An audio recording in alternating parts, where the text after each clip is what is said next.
Señor, ¿por qué? ¿Por qué estoy pasando por esto?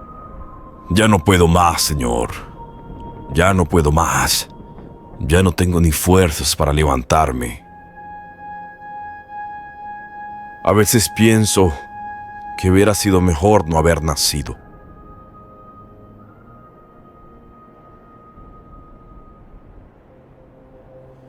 Pero aún así, hay algo dentro de mí que me dice que no termina aquí, que tú sigues ahí aunque no te vea, aunque no te consiga ver, Señor.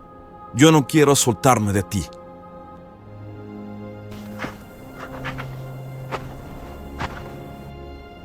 Hijo mío, no estás solo.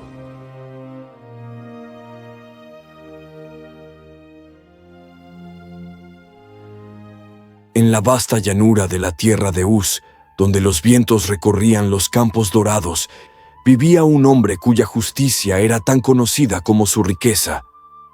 Su nombre era Job, y entre todos los hombres del oriente no había otro como él, íntegro, recto, temeroso de Dios y apartado del mal.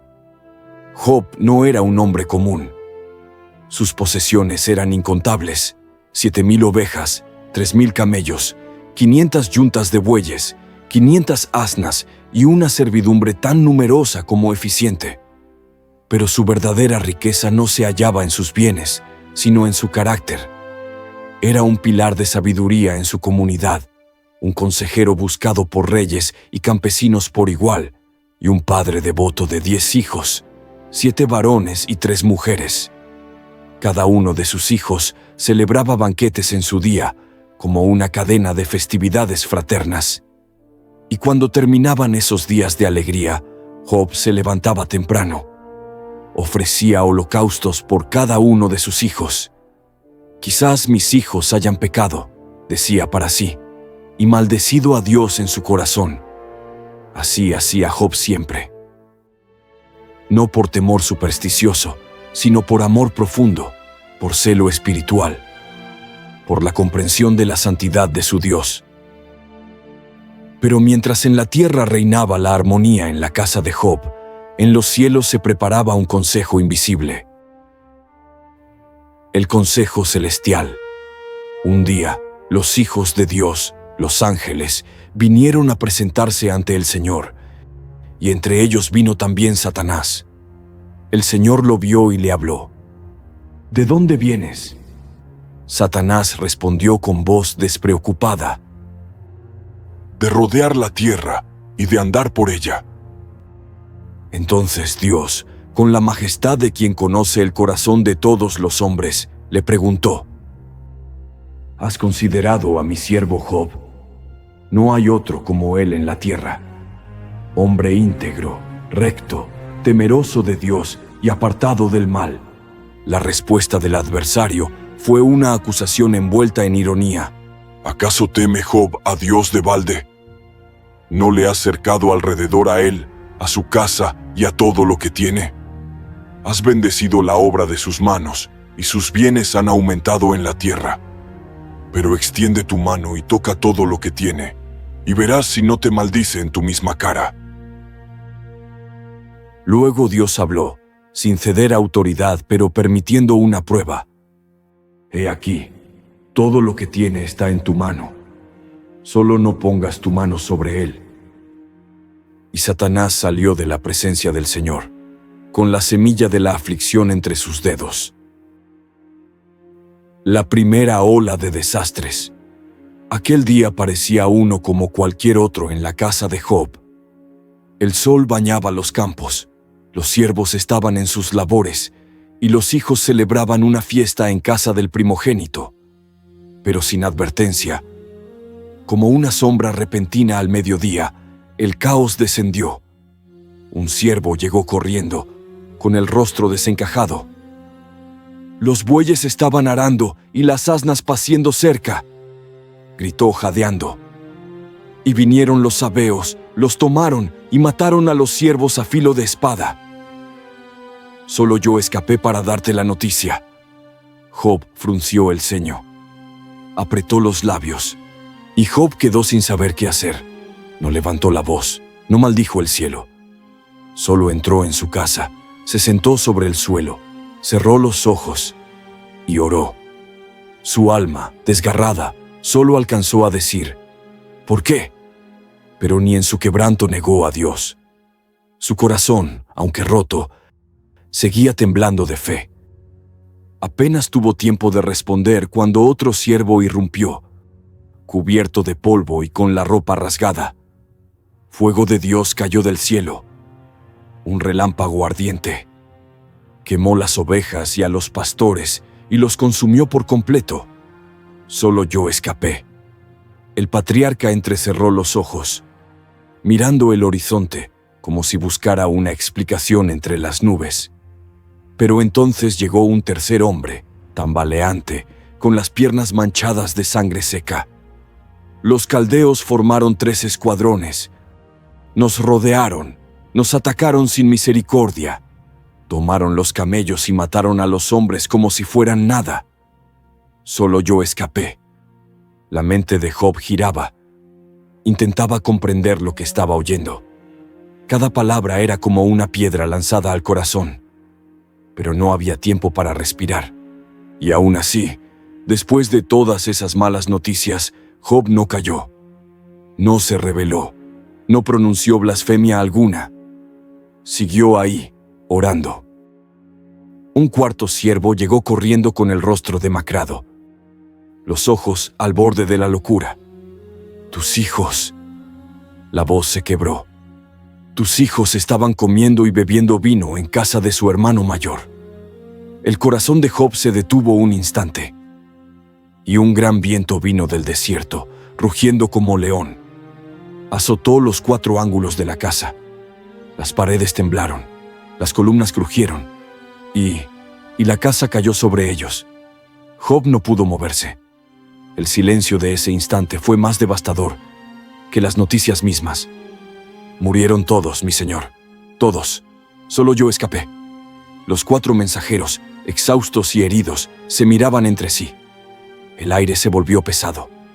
Ninguno se atrevía a tocar a su amo. Sabían que acababan de desgarrar su alma.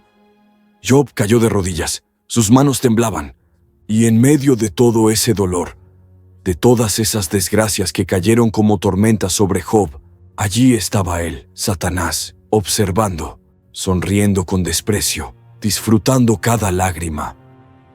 Se levantó con esfuerzo, tomó un cuchillo de bronce, rasgó su manto con un solo tajo y dejó que los jirones colgaran de sus hombros como un sudario anticipado.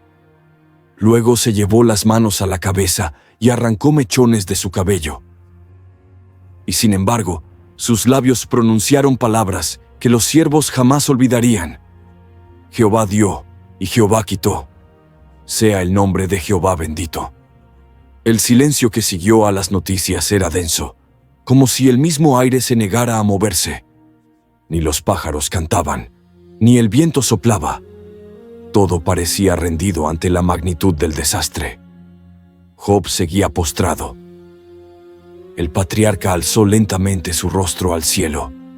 Su mirada, que antes era firme y clara, ahora estaba nublada por el dolor, pero no por la ira.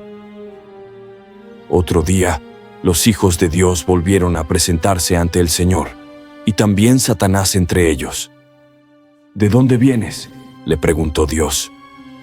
«De rodear la tierra», respondió Satanás con la misma frialdad. Dios habló otra vez de Job. «¿Has considerado a mi siervo Job? Aún retiene su integridad, aun cuando tú me incitaste contra él para que lo arruinara sin causa». Pero el adversario replicó: «Piel por piel. Todo lo que el hombre tiene dará por su vida. Pero extiende ahora tu mano, toca su hueso y su carne, y verás si no te maldice en tu misma cara». El Señor le concedió una nueva libertad, con un límite. «He aquí, él está en tu mano, mas guarda su vida». Y entonces, Satanás vio la oportunidad, la más cruel, la más oscura. No bastaba con quitarle a Job sus bienes, sus hijos, su paz. No, ahora iría más lejos. Haría lo peor que puede sufrir un ser humano: quebrar su cuerpo, consumir su carne, perturbar su mente. Y Satanás descendió otra vez. Esta vez no tocó sus bienes, tocó su cuerpo. Job fue herido con una sarna maligna desde la planta del pie hasta la coronilla. Su piel se agrietaba, el pus supuraba. La picazón era insoportable. Solo encontró alivio tomando un tiesto y rascándose sentado entre las cenizas. El cuerpo de Job se convirtió en su propia prisión. Las llagas supuraban constantemente, mezclando pus con sangre seca. Su piel, antes tersa y morena por el sol del oriente, ahora era un mapa de grietas abiertas, un campo de batalla entre carne y dolor. La picazón era insoportable. No dormía, no comía, no hallaba consuelo en ninguna posición. La noche se convertía en tormento, el día en agonía. Cada amanecer lo sorprendía jadeando, envuelto en sudor frío y cubierto de polvo, pues había abandonado el lecho de su casa para vivir entre las cenizas del basurero de la ciudad. El tiesto que usaba para rascarse era su única herramienta. Un fragmento de vasija quebrada, símbolo irónico de lo que sentía. Un hombre destrozado. Su esposa lo observaba desde la distancia, temblando. Ella también había perdido hijos, hogar y futuro. Pero ver a su marido, el pilar de su existencia, convertido en sombra, era demasiado. Su amor se mezcló con rabia, su fe con desesperanza. «¿Aún retienes tu integridad?», le dijo la voz quebrada. «Maldice a Dios y muérete». Job no alzó la voz. No respondió con furia. La miró con ternura, con un dolor más profundo aún que el de la piel. Como suele hablar cualquiera de las mujeres fatuas, has hablado. Su voz era como viento seco, pero firme. ¿Recibiremos de Dios el bien y el mal no recibiremos? Ella no respondió. Bajó la mirada y Dios guardaba silencio. Un silencio que hería más que cualquier enfermedad. Pero Job no desistía. El polvo cubría su piel. Las llagas lo hacían irreconocible. Ya no era el hombre de Uz que se sentaba en consejo con los ancianos, ni el patriarca rodeado de hijos y rebaños. Job era ahora un hombre roto, solo, sentado entre las cenizas, con el cuerpo enfermo y el alma herida por preguntas sin respuesta. Pero no completamente solo. Desde tierras lejanas, 3 hombres se acercaban, sus figuras pequeñas al principio, apenas manchas en el horizonte. Elifaz temanita, Bildad sujita y Sofar naamatita, amigos antiguos de Job, habían oído del mal que le sobrevino. Y vinieron, según su intención, para condolerse con él y consolarlo. Al verlo desde lejos, no lo reconocieron. Sus rostros se contrajeron, sus corazones se estremecieron. Al acercarse y ver lo que quedaba de su amigo, al ver la miseria escrita en su carne, alzaron la voz y lloraron. Rasgaron sus mantos, símbolo de dolor profundo. Tomaron polvo y lo lanzaron al aire, dejándolo caer sobre sus cabezas. Era un gesto antiguo, de duelo, de identificación con el sufrimiento. Y luego, en un acto de respeto y temor, se sentaron con él en tierra durante 7 días y 7 noches. Nadie hablaba. Nadie se atrevía a romper ese muro de silencio, porque veían que su dolor era muy grande. Job no se quejaba, pero tampoco encontraba consuelo. Miraba al suelo. A veces alzaba la vista hacia el cielo, pero no hablaba. Y cada día que pasaba, la carga se volvía más pesada. Entonces, al cabo del 7º día, Job abrió su boca. Lo que salió de sus labios no fue una queja directa contra Dios. Fue algo más profundo, más primitivo, un clamor desde la raíz del alma, un grito del corazón que ya no puede soportar más la existencia. Perezca el día en que yo nací y la noche en que se dijo, varón es concebido. Los amigos lo miraban en silencio. Sea aquel día tinieblas, No cuide de él Dios desde arriba, ni claridad sobre él resplandezca. Que lo maldigan los que maldicen el día, los que se aprestan para despertar a Leviatán. El aire se tornó espeso, como si la creación misma se encogiera ante esas palabras. ¿Por qué no morí yo en la matriz? ¿Por qué no expiré al salir del vientre? Job no deseaba pecar, pero deseaba comprender. Su voz temblaba, su cuerpo también. ¿Por qué se da luz al trabajado y vida a los de ánimo amargado, que esperan la muerte y no les llega, aunque la buscan más que tesoros? Los amigos no sabían qué decir. Aquel Job que ellos conocieron, el hombre que enseñaba sabiduría en las puertas de la ciudad, ahora se consumía en preguntas que ningún sabio podría responder. Porque el temor que me espantaba me ha venido, y me ha acontecido lo que yo temía. No he tenido paz, no me aseguré, no estuve reposado. Me vino turbación. Un viento suave sopló entre las ruinas de su vida. Las palabras de Job flotaban en el aire como cenizas. Era el primer lamento de muchos. Pero sus amigos, al oírlo, decidieron hablar. No para consolar, sino para corregir. De los tres, Elifaz era el más viejo, el más medido, el más espiritual en apariencia. «Si probamos a hablarte, ¿te será molesto?», empezó. «Pero, ¿quién podrá detener las palabras?». Elifaz recordaba a Job como maestro, como guía. Y ahora, al ver al mismo hombre lamentarse, le era difícil conciliar su dolor con su teología. «He aquí, tú enseñabas a muchos y fortalecías las manos débiles.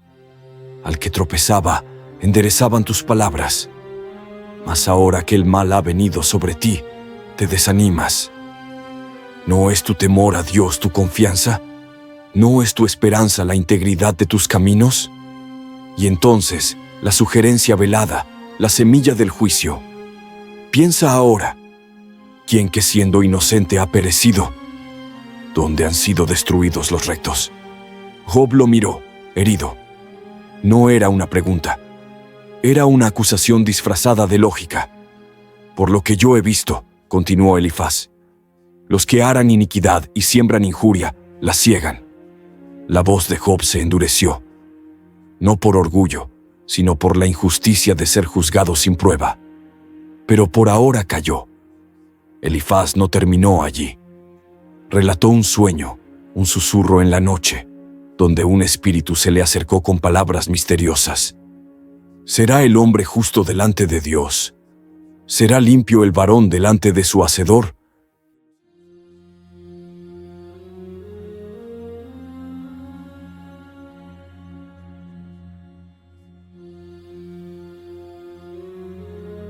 Job escuchaba, y en su alma herida comenzaba a surgir una verdad. Su lucha no era solo con el dolor, sino con un Dios que parecía lejano, y con amigos que no sabían cómo acompañar. Job, cubierto de llagas y cenizas, no podía quedarse en silencio. El discurso de Elifaz no había traído consuelo, sino más confusión. Las palabras, aunque presentadas con sabiduría, eran como sal en una herida abierta. Levantó su voz, no con gritos, sino con la amargura del alma sincera. «Oh, que pesaran justamente mi queja y mi tormento. Serían más pesadas que la arena del mar.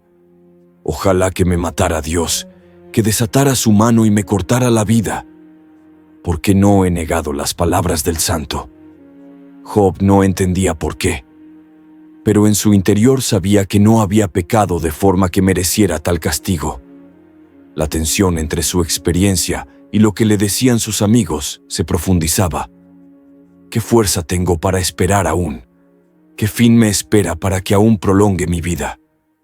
Y luego, con voz más baja, dijo: «Al menos mis amigos deberían tener misericordia de mí, aunque la mano de Dios me haya tocado».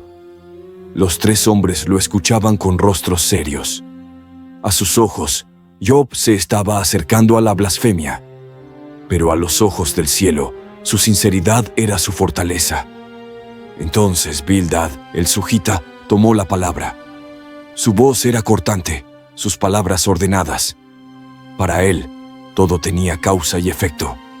Si Job sufría, debía haber una razón. ¿Hasta cuándo hablarás tales cosas, y las palabras de tu boca serán como viento impetuoso? Job lo miró. No había rabia en sus ojos, pero sí tristeza. ¿Acaso torcerá Dios el derecho? ¿Acaso pervertirá el Todopoderoso la justicia? Bildad no se anduvo con rodeos. Si tus hijos pecaron contra él, él los echó en el lugar de su pecado. Pero Satanás aún seguía ahí, de cerca, acechando. No se había ido. Observaba cada gesto de Job, esperando el momento en que su fe cediera. El recuerdo de sus hijos sepultados bajo ruinas todavía era una llaga abierta. Job no respondió. Si tú de mañana buscares a Dios y rogares al Todopoderoso, si fueras limpio y recto, ciertamente Él velará por ti. Bildad hablaba como quien recita proverbios, pero sus palabras no eran medicina para un alma rota. Porque pregunta ahora a las generaciones pasadas, añadió, y prepárate para inquirir de los padres de ellas. Nosotros somos de ayer y nada sabemos. Job suspiró profundamente. Era verdad que la sabiduría ancestral era grande, pero no toda sabiduría antigua podía explicar el sufrimiento del inocente. No pasó mucho tiempo antes que Job respondiera de nuevo. Esta vez, con más claridad, ya no solo hablaba a sus amigos, ahora hablaba a Dios. No me condenes, hazme entender por qué contiendes conmigo. Sus palabras se dirigían al cielo. Es cosa buena para ti oprimir, desechar la obra de tus manos y favorecer los designios de los impíos. Job no acusaba a Dios, pero tampoco podía aceptar lo que estaba ocurriendo como justicia. Tus manos me hicieron y me formaron, ¿y luego te vuelves y me destruyes? No me vaciaste como leche, y como queso me cuajaste. Me vestiste de piel y carne, me tejiste con huesos y nervios. La poesía de Job era hermosa incluso en su dolor. Pero sus palabras no eran belleza, eran gritos del alma. Me concediste vida y misericordia, y tu cuidado guardó mi espíritu. Y ahora me acechas como león. Los amigos escuchaban con incomodidad. A sus oídos, Job estaba cruzando una línea. Pero Dios, desde lo alto, no lo reprendía. Escuchaba en silencio. Job terminó su lamento con un ruego. Déjame solo, pues mis días son vanidad. Apártate de mí para que respire un poco, antes que me vaya para no volver a la tierra de tinieblas. Su voz se apagó, el dolor seguía, Dios seguía en silencio. Y los amigos seguían sin entender. Zofar, el namatita, no podía callar más. Su rostro mostraba impaciencia. No tenía la mesura de Elifaz ni la formalidad de Bildad. Él hablaba como quien sentencia. ¿No se dará respuesta a tanta palabrería? ¿Y el hombre que habla mucho será justificado? Su tono era duro, como quien quiere proteger la santidad de Dios a costa del corazón del hombre. Tú dices, mi doctrina es pura, y yo soy limpio delante de tus ojos. Pero, oh, ¿quién diera que Dios hablara? Zofar deseaba que el cielo respondiera, pero no para consolar a Job, sino para reprenderlo. Sepas que Dios te da menos de lo que tu maldad merece. La frase cayó como piedra sobre el alma de Job. Zofar no buscaba entender, sino poner orden. ¿Escudriñarás tú los secretos de Dios? ¿Llegarás tú a la perfección del Todopoderoso? Para Zofar, el misterio era intocable. El dolor de Job no tenía derecho a cuestionar. Si tú dispusieres tu corazón y extendieres tus manos a él, entonces te levantarás sin temor y olvidarás tu miseria. Sus palabras eran verdaderas en otro contexto, pero en ese momento eran dagas recubiertas de doctrina. Job no respondió de inmediato, pero dentro de él la batalla crecía, no contra sus amigos, sino contra la incomprensión de un Dios que aún callaba. Las palabras de Zofar quedaron flotando en el aire, como brasas encendidas que no traían luz, sino más quemadura. Job Silencioso por unos momentos, cerró los ojos. El ser tratado como un pecador cuando sabía que no lo era. Entonces alzó de nuevo su voz, esta vez no con reproche, sino con una honestidad desgarradora. Ciertamente vosotros sois el pueblo, y con vosotros morirá la sabiduría. Los tres amigos intercambiaron miradas. Job no hablaba por orgullo, sino desde el abismo donde el dolor se convierte en revelación. También tengo entendimiento como vosotros. No soy yo menos que vosotros. ¿Y quién habrá que no diga cosas como estas? Sus palabras eran firmes, pero también amargas. Yo soy objeto de burla para mis amigos. Yo, que invocaba a Dios, y Él me respondía, justo y perfecto, soy escarnecido. Job empezaba a ver más allá del sufrimiento. Comenzaba a entender que no todo dolor era castigo, y que no todo silencio de Dios era ausencia. Los tabernáculos de los ladrones están seguros, dijo, y los que provocan a Dios viven tranquilos, aunque Él los haya traído en su mano. Era una declaración peligrosa, pero también era una observación honesta. ¿Por qué prosperan los impíos y sufre el justo? Entonces Job alzó su vista, no hacia sus amigos, sino hacia la creación. Pregunta ahora a las bestias, y ellas te enseñarán, a las aves de los cielos, y ellas te lo mostrarán. Los tres hombres lo observaban, confundidos. ¿Qué quería decir Job? ¿Qué cosa de todas estas no entiende que la mano de Jehová la hizo? Era como si Job dijera, el sufrimiento está en todas partes, incluso donde no hay culpa. En su mano está el alma de todo viviente y el hálito de todo el género humano. Y entonces, una de sus reflexiones más profundas. Con Dios está la sabiduría y el poder. Suyo es el consejo y la inteligencia. Lo que Él derriba no se puede edificar. Lo que encierra no puede ser abierto. Job reconocía el poder absoluto de Dios, pero su clamor no era contra el poder divino, sino por comprensión. Él multiplica las naciones y Él las destruye, esparce a las gentes y las vuelve a reunir. Los amigos no sabían qué responder. Cada frase de Job era una mezcla de reverencia y desafío. No cuestionaba la soberanía de Dios, sino la justicia de su silencio.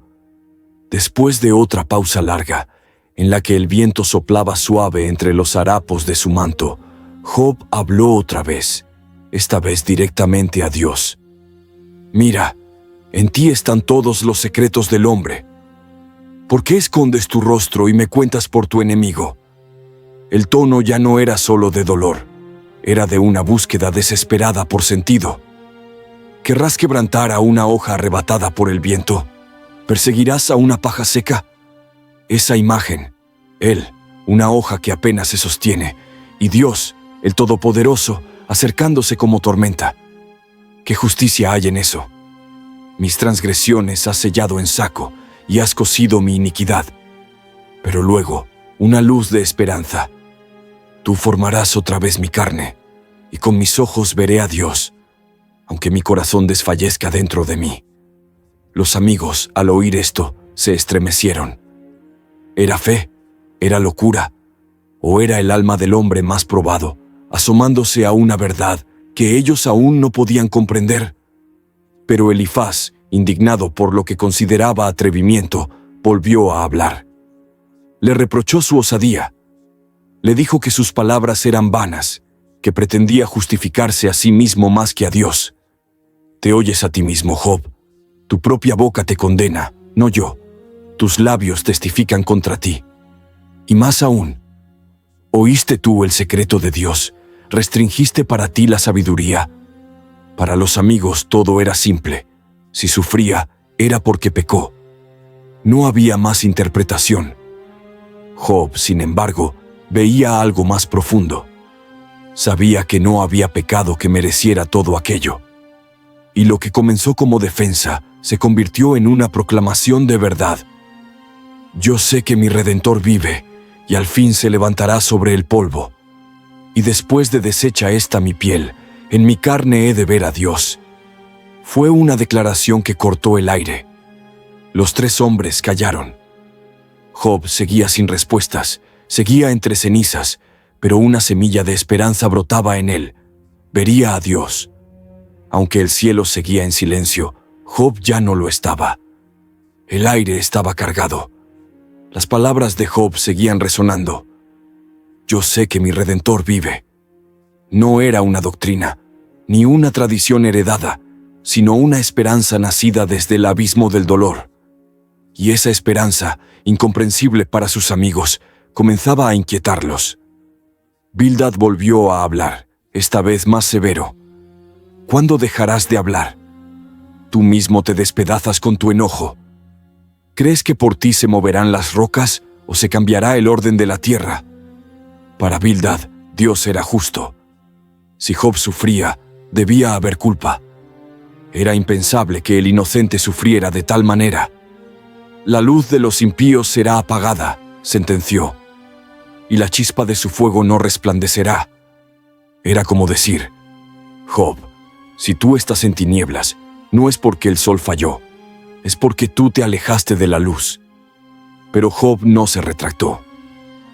No solo se defendía, empezaba a comprender su lugar en el misterio de Dios. ¿Hasta cuándo angustiaréis mi alma y me moleréis con palabras? Su voz era débil, pero firme. Ya me habéis vituperado 10 veces. ¿No os avergonzáis de injuriarme? Los ojos de Job se nublaron al recordar todo lo perdido. Habló de su humillación, de cómo los jóvenes lo despreciaban, de cómo hasta los niños le escupían al paso. Dios me derribó, dijo. Me ha encerrado como a su enemigo. Mis parientes se alejaron de mí. Mis siervos me desconocen. Aún mi aliento es extraño a mi mujer, y mi oración fue abominable a mis amigos. La imagen era devastadora. El hombre que una vez fue príncipe de la región, ahora no era más que sombra entre los escombros. Oh, si mis palabras se escribieran, si se imprimieran en un libro. Job no sabía que su deseo sería concedido, que su voz, levantada entre las cenizas, llegaría a generaciones incontables. Porque yo sé que mi Redentor vive, y al fin se levantará sobre el polvo, y con mis ojos lo veré, y no otro. Era el grito de un corazón partido, pero aún fiel. Un faro encendido en medio de la noche. Sofar y Elifaz respondieron con más dureza. Acusaron a Job de soberbia, de palabras sin conocimiento. Pero Job, sin exaltarse, replicó con sabiduría. Escuchadme, dijo, hombres sabios. Hay de cierto espíritu en el hombre, y el soplo del Omnipotente lo hace entendido. Ya no hablaba como víctima, sino como testigo, como alguien que, en medio del sufrimiento, veía más claro que antes. Los grandes no siempre son sabios, ni los ancianos entienden el juicio. Y entonces, Job comenzó a describir cómo la sabiduría no es patrimonio de los poderosos ni de los religiosos. Es un don divino, profundo, escondido. ¿Dónde se hallará la sabiduría? ¿Dónde está el lugar de la inteligencia? La pregunta atravesó los corazones. El hombre no conoce su precio, ni se halla en la tierra de los vivientes. El abismo dice, no está en mí. El mar dice, ni conmigo. Job hablaba como profeta. Su dolor había afinado su oído interior. Dios entiende su camino. Él conoce su lugar. Porque Él mira hasta los fines de la tierra y ve cuanto hay debajo de los cielos. Entonces dijo, el temor del Señor es la sabiduría, y el apartarse del mal la inteligencia. Y así, en medio de su llaga, Job comenzó a enseñar a los que vinieron a enseñarle. Una vez más, Job tomó la palabra, esta vez con solemnidad. Era como un discurso final, una declaración de integridad ante un tribunal invisible. Oh, que alguien me oyese. He aquí mi confianza está escrita. Que el Todopoderoso me responda. Job había dicho todo. El dolor lo había desnudado ante los hombres y ante Dios. Ya no tenía nada más que probar. Solo quedaba esperar. Y entonces, del torbellino, Dios habló. El viento sopló con más fuerza. Las cenizas levantadas del suelo giraron en espiral. Y de repente, del torbellino que se formó en los cielos, Dios respondió a Job. No con reproches, ni con consuelo suave. Respondió con majestad, con preguntas que sacudían la creación. ¿Quién es este que oscurece el consejo con palabras sin sabiduría? Job se cubrió el rostro. No había arrogancia en él, solo temblor. Había esperado una respuesta, pero no estaba preparado para la gloria que descendía. Ahora ciñe como varón tus lomos. Yo te preguntaré, y tú me contestarás. Y entonces comenzó una serie de preguntas que ningún sabio podría responder. ¿Dónde estabas tú cuando yo fundaba la tierra? Dímelo, si tienes inteligencia. ¿Quién ordenó sus medidas, si lo sabes? ¿O quién extendió sobre ella cordel? ¿Sobre qué están fundadas sus bases? ¿O quién puso su piedra angular? Las palabras de Dios no eran ira, eran revelación. Un llamado a la humildad, no por condena, sino para mostrar la vastedad del misterio divino. ¿Has mandado tú a la mañana en tus días? ¿Has mostrado al alba su lugar? ¿Has entrado tú en las fuentes del mar? ¿O has andado escudriñando el abismo? Cada pregunta era una montaña imposible de escalar. Y sin embargo, detrás de cada una, había amor. No amor indulgente, sino el amor del Creador que lleva al hombre a entender su pequeñez, y con ella, su valor. ¿Conoces tú las ordenanzas de los cielos? ¿Dispondrás tú de su potestad en la tierra? ¿Enviarás tú los relámpagos para que ellos vayan y te digan, aquí estamos? Job no respondía.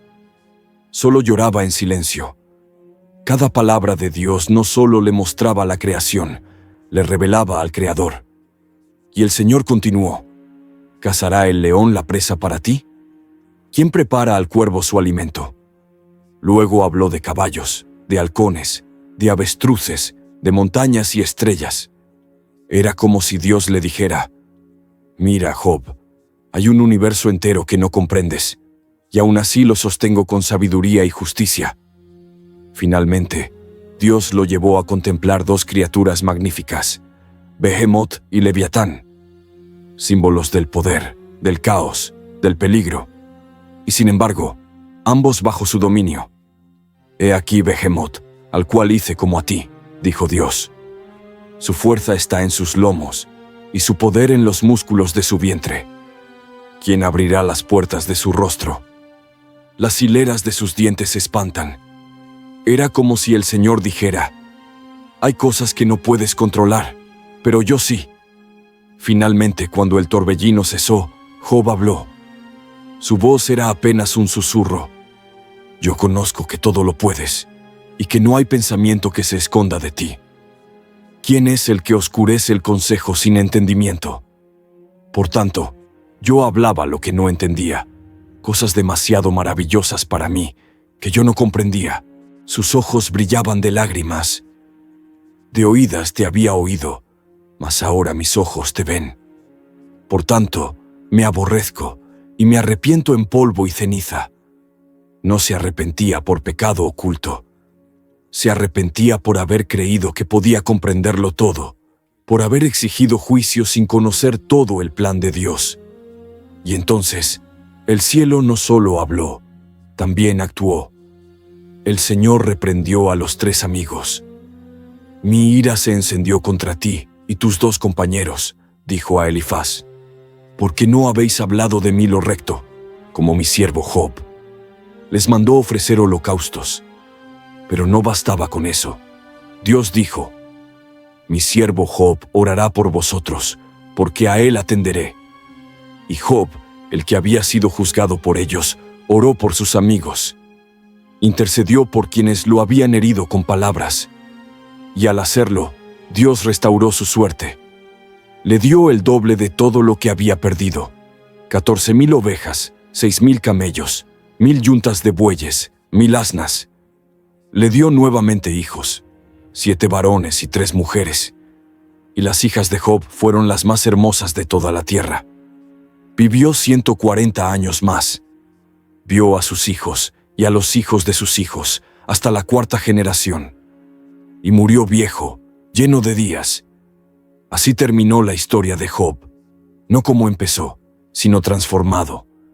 No por las riquezas que recuperó, sino por el Dios que conoció en medio del dolor. Una historia donde el sufrimiento no tuvo explicación completa, pero sí redención. Donde el silencio de Dios no fue abandono, sino preludio de una revelación más profunda. Y donde un hombre justo, sentado sobre cenizas, levantó su voz y vio a Dios.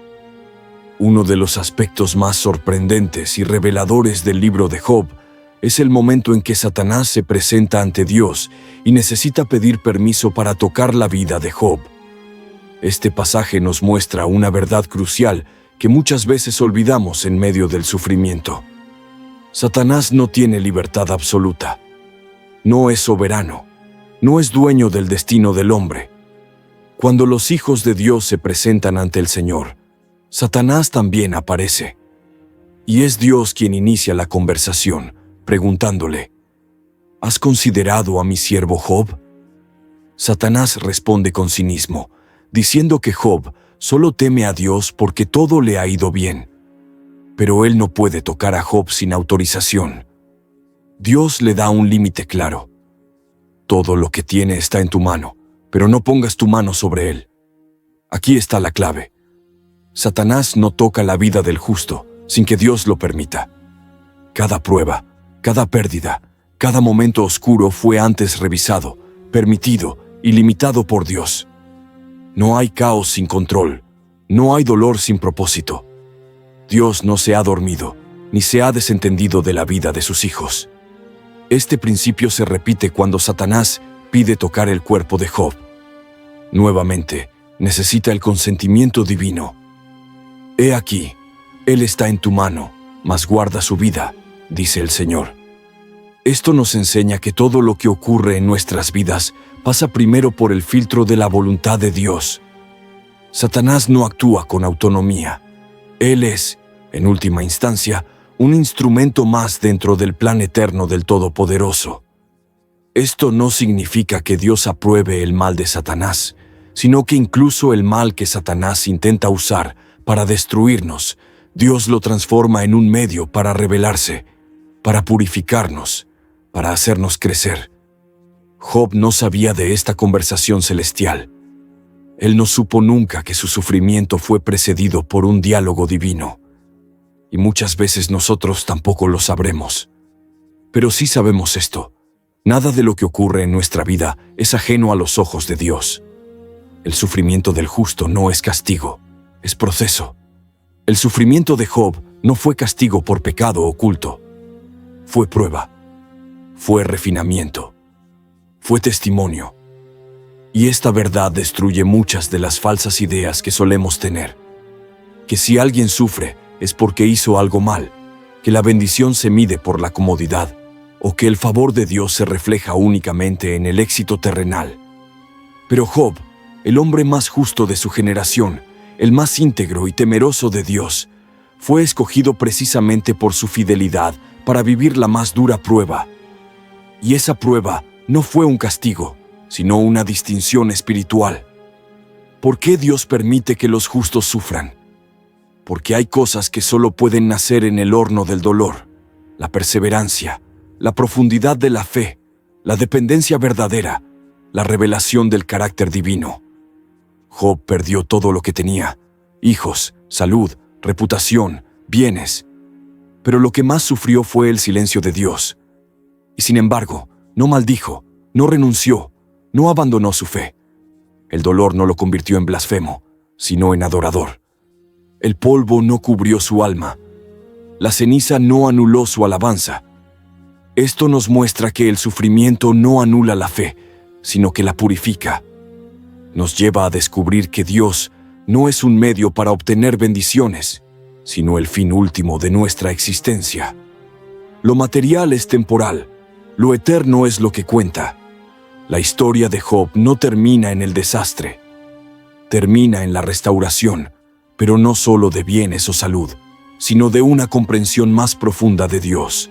El punto culminante de su viaje no fue recuperar el doble de lo que había perdido. Fue poder decir: de oídas te había oído, mas ahora mis ojos te ven. Este versículo es el corazón del libro. Job no necesitaba más riquezas, necesitaba ver a Dios.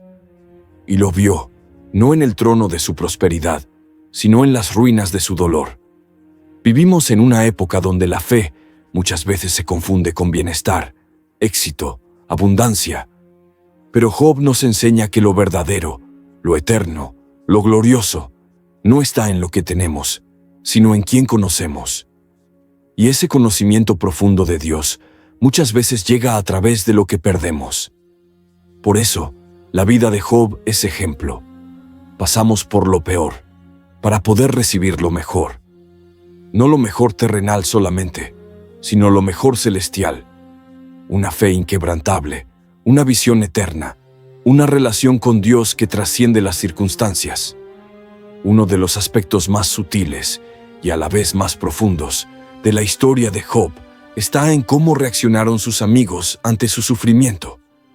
Y aunque solemos recordarlos por sus largos discursos y sus juicios duros, lo cierto es que comenzaron haciendo algo muy valioso.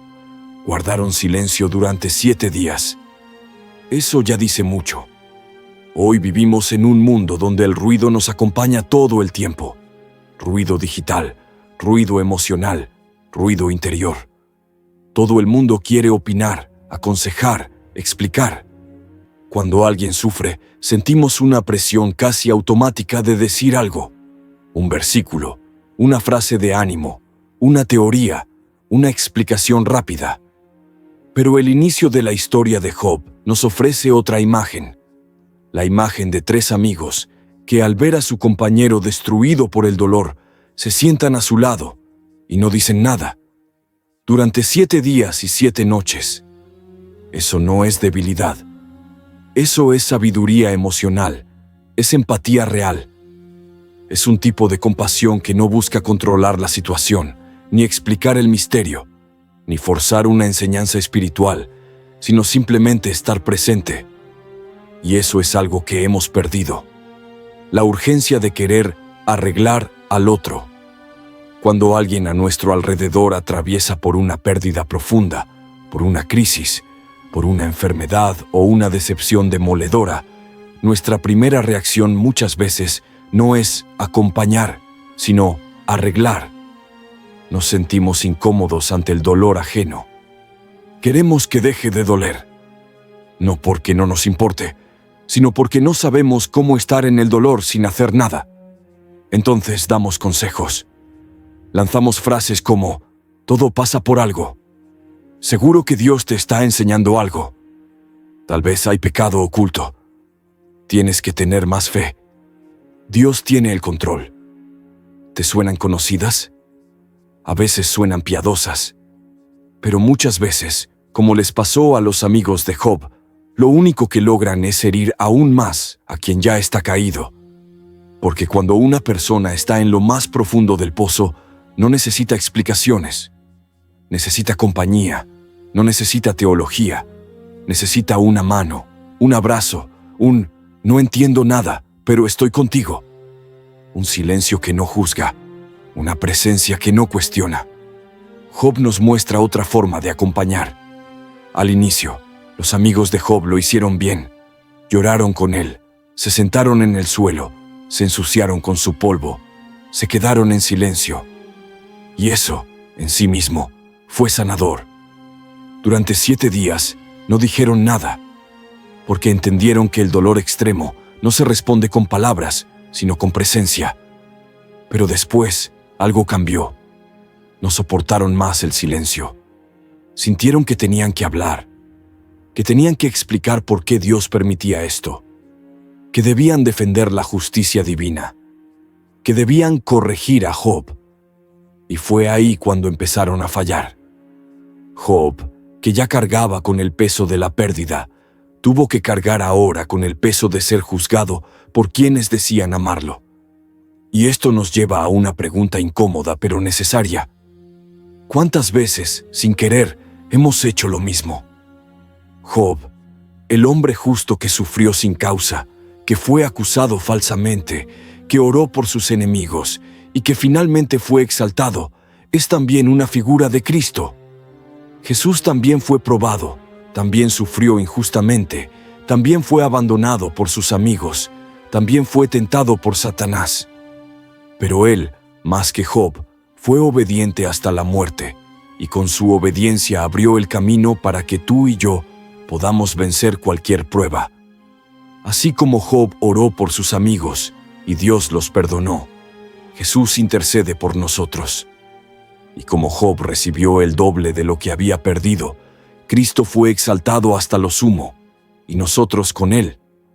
La historia de Job nos enseña que el sufrimiento no es ausencia de Dios, sino escenario para su revelación. Que Satanás no tiene poder autónomo, sino que cada prueba pasa por el consejo divino. Que lo material es temporal, pero la fe es eterna. Y que la fidelidad en medio de las cenizas abre la puerta para ver a Dios cara a cara. No temas las pruebas. Si Dios las permite, es porque algo eterno está en camino. Y si permaneces fiel, como Job, un día también podrás decir: de oídas te había oído, mas ahora mis ojos te ven. Pero hay algo mucho más sutil y transformador en su experiencia. Job no adoraba a Dios por lo que recibía, sino a pesar de lo que le era quitado. Vivimos en una cultura donde las recompensas materiales suelen verse como señales de aprobación divina. Salario, salud, éxito, belleza, seguidores, viajes. Todo eso parece decirle al mundo: Dios me está bendiciendo.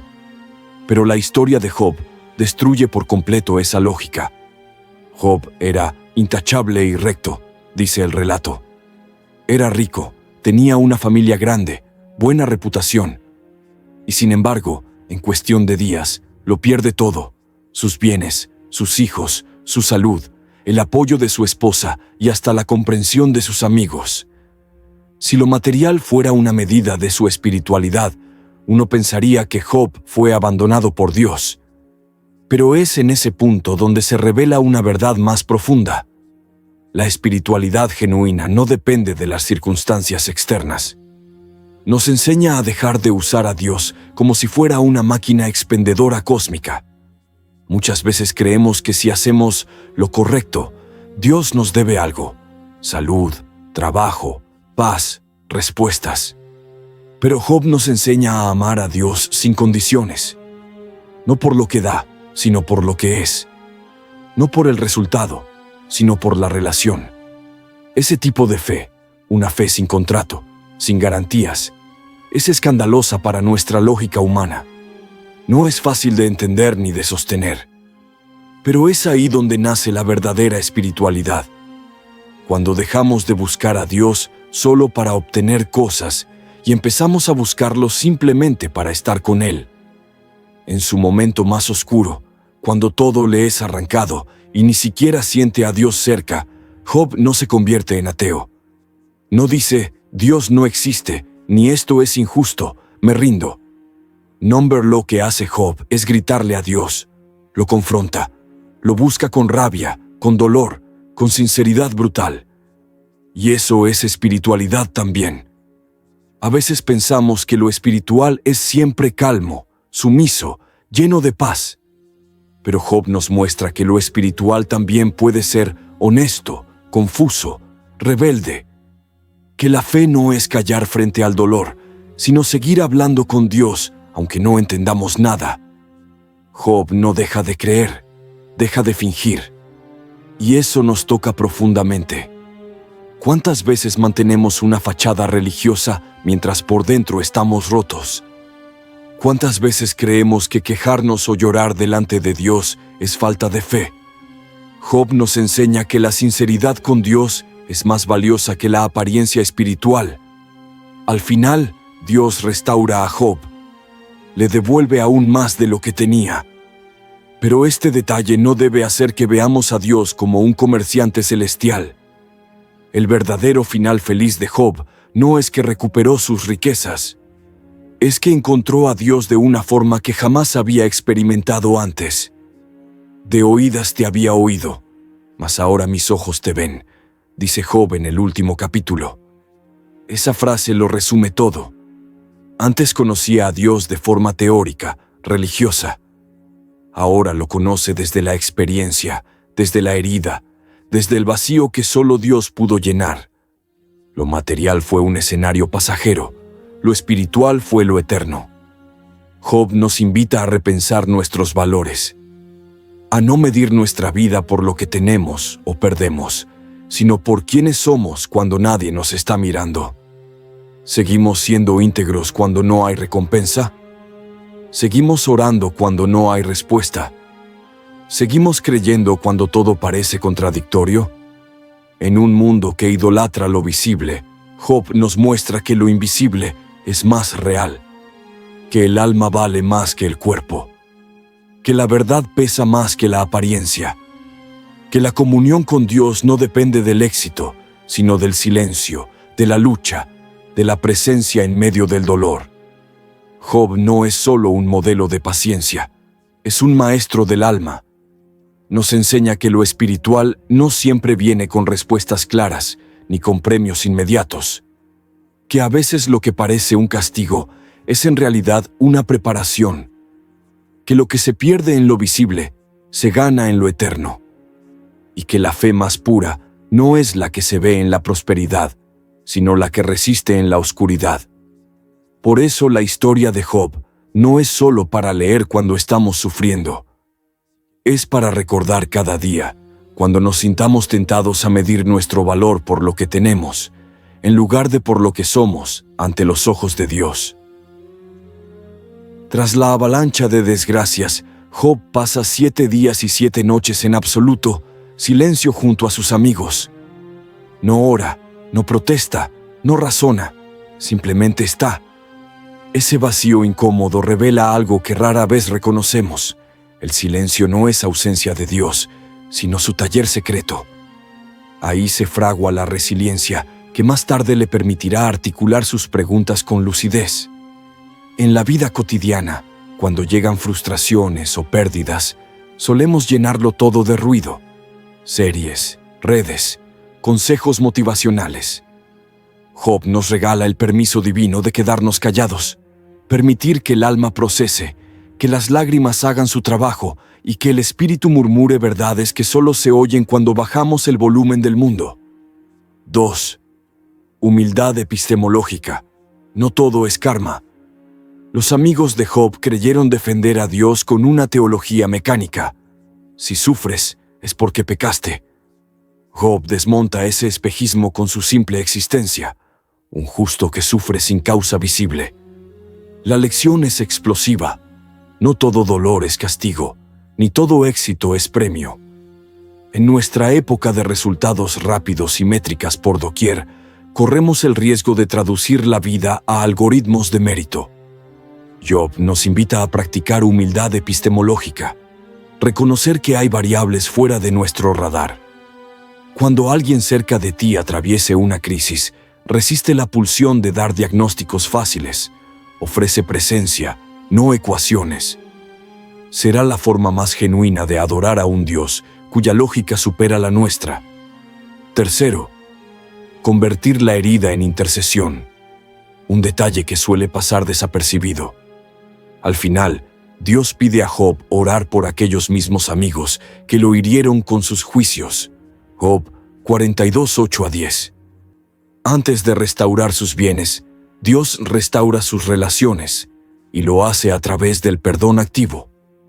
Job pone su dolor al servicio del otro, y así su herida se vuelve puente. En la práctica diaria, esto se traduce en una pregunta incómoda. ¿A quién podría bendecir hoy precisamente desde mi propio punto débil?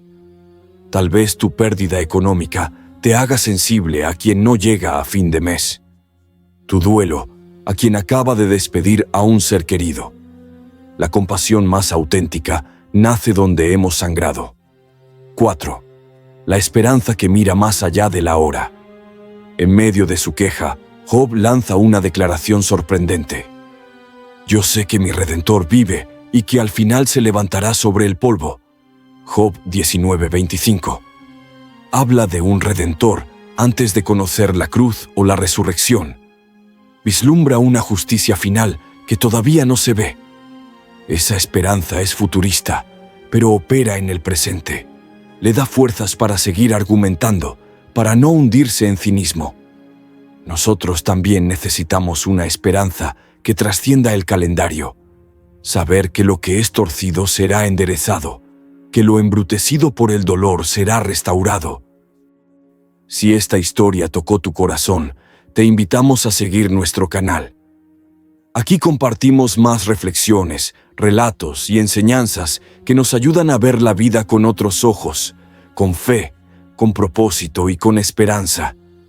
No olvides que, aunque a veces no entendamos lo que vivimos, Dios sigue siendo el Todopoderoso, fiel y justo en todo momento.